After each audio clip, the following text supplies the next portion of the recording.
Harry, do you know why Professor Quirrell couldn't bear to have you touch him? Love, Harry. Love.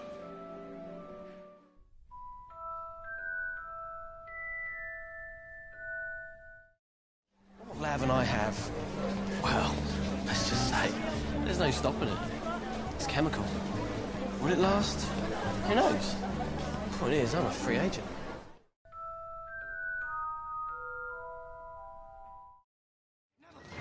Are you alright?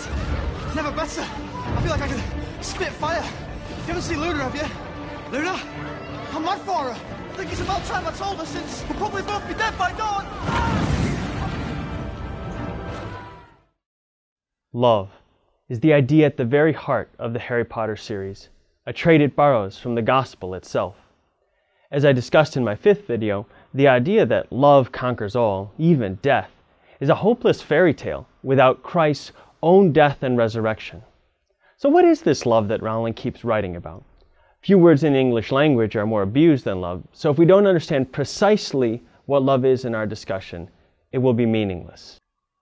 This talk will focus on natural love, the love that everyone experiences no matter how moral or immoral they are. In our next talk, we'll look at supernatural love, which is the very life of God Himself. Now, one basic thing we need to appreciate about love is that it is intimately connected with knowledge. That might seem strange at first. We know lots of things that we don't love. If you're Lord Voldemort, that includes pretty much everything. Except, of course, Lord Voldemort. But there are important things we need to keep in mind. First, we can't love what we don't know. Where to begin? Why don't you sit down? Dobby's love for Harry grows as he comes to a deeper and deeper appreciation of Harry's own goodness. Dobby has heard of your greatness, sir, but never has he been asked to sit down by a wizard like an equal. If Dobby knew nothing at all about him, then he wouldn't be able to love him at all. So the first step of love is getting to know something or someone. But there are lots of things we know and yet don't love. Mrs. Weasley's handmade sweaters. What are you wearing? Class with Snape. Or the taste of certain potions. What do you expect? Pumpkin juice? Now, there are two basic ways we can know about things. Through our bodies and through our minds. This means that there are two types of desires that we have. Physical and intellectual. She's smart, funny, attractive. Attractive? You know, she's got nice skin. Skin? Ginny's good qualities have made an impression on Harry, and Dean Thomas for that matter. But sometimes people have a certain beauty that some notice and others don't. Hermione's got nice skin. I've never really thought about it. Hermione's beauty has made an impression on Ron that it hasn't on Harry, even though they see the same person. This is our first big clue about what it means to love. When the goodness that a thing has makes an impression on us, it's as if it creates a hole or a void that needs to be filled, and we begin to desire that good thing. It could be something purely physical, like when we desire delicious-looking food. Intellectual desires arise because we perceive with our mind that something is good. Harry is a rather competitive person, and yet in the final challenge of the Triwizard Tournament, even with his adrenaline racing, victory in sight, and the knowledge that Cedric is dating his current love interest, Cho Chang, Harry still chooses to help Cedric Diggory because it is just and right and fair. And none of those are physical things. So we've seen how there are two sorts of desires, the physical and the intellectual, but there's only one of us, and sometimes these desires conflict within us. Our physical desires can even interfere with thinking rationally until they are somehow brought under control. You know, for a moment there I thought you were going to let it get me. For a moment, so did I. This goes back to what we said in a previous talk on the virtues about the need for temperance to moderate our physical desires. When we love, whatever we love, the goodness of the thing we love changes us. It changes our desires. It's like the impression that a seal makes on hot wax. Our new appetite for the goodness that something else has leads us to desire it, to reach out towards it, in order to fill the void that has been created within us. If the thing we love is really like a seal placed on our hearts, then it means that we become like what we love. The goodness that we see in someone or something else leaves an impression on us. Voldemort has been in love with power ever since he was a small boy. And Dumbledore's visit in the orphanage revealed a whole new way of amassing power. Voldemort also saw in that visit Dumbledore's kindness and his justice. Thievery is not tolerated at Hogwarts, Tom. At Hogwarts, you'll be taught not only how to use magic, but how to control it. But Lord Voldemort did not love those things, and so he did not desire to imitate them. Bellatrix Lestrange loves Voldemort, and so she not only imitates his cruelty, his bloodlust, and his delight in destruction. She actually desires to be with him and loved by him. Harry is a different story altogether. As an orphan, he naturally misses his mother.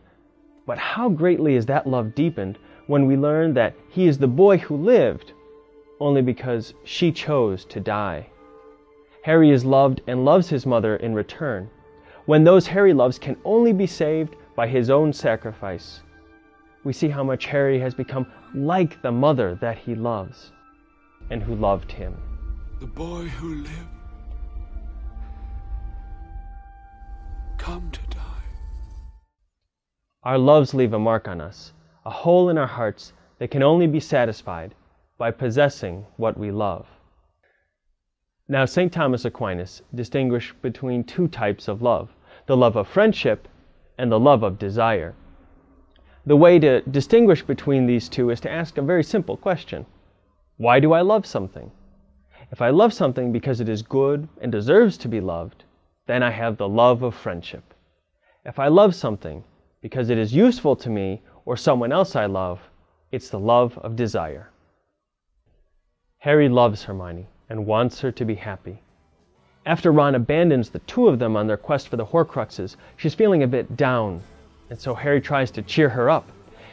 Harry loves Hermione because she is his friend and loyal and just a lovable person, and that is the love of friendship. He loves the music and the dancing, not for their own sake, but simply because of what they can do for him and the friend that he loves.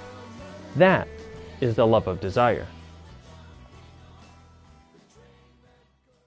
We started with the idea that you can't love what you don't know, and that was followed by the fact that certain things we love simply because they're good and lovable and worth loving, and that's love of friendship. And some things are lovable because of what they can do for us and the people we love. That's the love of desire. It might be tempting to think at this point that, well, if we love a thing, it's the love of desire, and if we love a person, well, it's automatically the love of friendship. But not all friendships are equal. In fact, some are not really friendships at all, because we don't love the other person for who they are, but for what they can do for us. Some false friendships are based on two people being useful to one another. Voldemort cultivated many relationships with useful people who were rich, loyal, powerful, well-connected, or just downright vicious. But these were not real friends, and once these people ceased to be useful, they tended to become dead. After Harry had survived yet another killing curse, Voldemort's friends saw that his power was at an end, so they picked up their toys and apparated home. Another sort of false friendship is based on pleasure, perhaps the pleasure of a good conversation. What about your Uncle Belby? Is he working on anything new? His only potion worth having is a stiff one at the end of the day. Or possibly less intellectually stimulating forms of pleasure. Excuse me, I have to go and vomit. Finally, there are those true friendships based on virtue. Two people see the goodness in each other and love each other simply because the other person is worthy of being loved. I've already discussed how love makes us like the thing that we love, but love also has the effect of uniting us to what we love. Harry's desire for finding Voldemort's Horcruxes leads him all through the magical world, because Harry knows that finding the Horcruxes is essential to his own happiness. His love unites him to the Horcruxes, even though he doesn't actually love the Horcruxes themselves.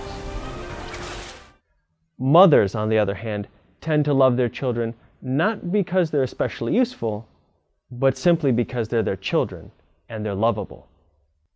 Molly Weasley fights with such oomph because an attack on those she is united to in love is the same as an attack on her.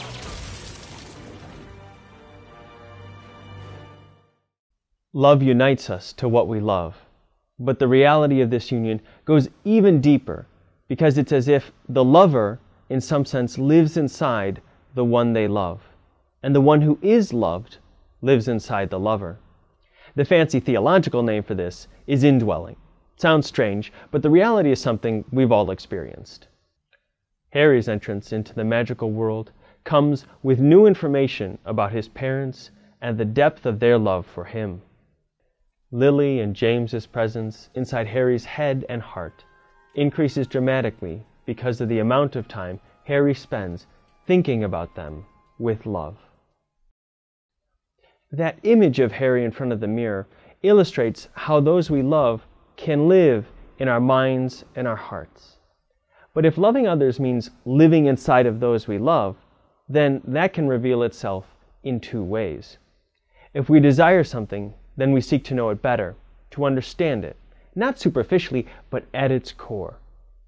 That's why Hagrid tries to get to know Madame Maxime better, because he loves her. This indwelling is even more obvious in the love of friendship. Yes, love unites us to our friends, and as Mrs. Weasley aptly demonstrated, what others do to them is counted as if they were doing it to us. Not my daughter, you bitch. But even beyond that, when we love someone, we live in their hearts because we feel what they feel. Their joys are our joys, and their sorrows are our sorrows.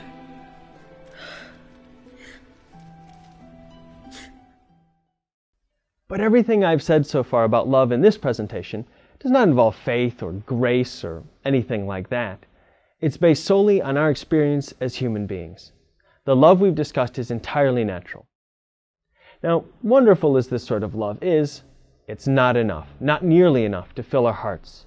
And it's not the stuff of eternal life. Only divine love can really satisfy the deepest longings of our hearts. And that is the subject of my next video. Please visit preachingfriars.org to see all my videos. Thank you for watching, and remember to read lots, pray more, and keep the faith.